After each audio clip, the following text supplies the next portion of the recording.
գլխավոր դատախազը պիտի վարչապետին չենթարկվի ու կախվածություն չունենա ընդհանրապես, որ երբ որ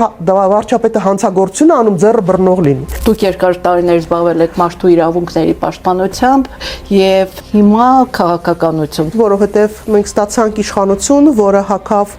սուպեր վարչապետական ուրիշի հակով կարած կոստյումը, որը խոստումներ տվեց հասարակությանը եւ այս բոլոր ոլորտներում բառացիորեն չարեց ոչ մի դրական գործողություն։ Ես եք գնահատում եկեղեցու ներգրավվածությունը քաղաքականության մեջ։ Առաքելական եկեղեցու իմաստության վրա է հույսս եւ երևի թե Աստծո վրա է հույսը, որտեվ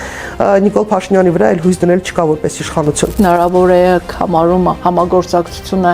այն ուժերի հետ, որոնց դեմ պայքարել եք տարիներ շարունակ։ Չենք համագործակցել։ Այսօր որևէ ընդդիմադիր ուժ կամ առաջնորդ չունի ավելի մեծ ժողովրդական աջակցություն, քան ներկայիս վարչապետը,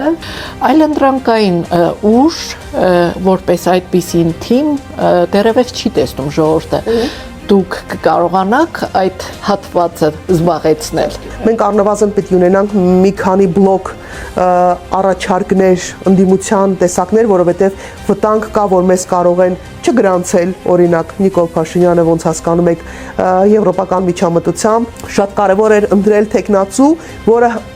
առավելագույն անխոցելիություն կունենա։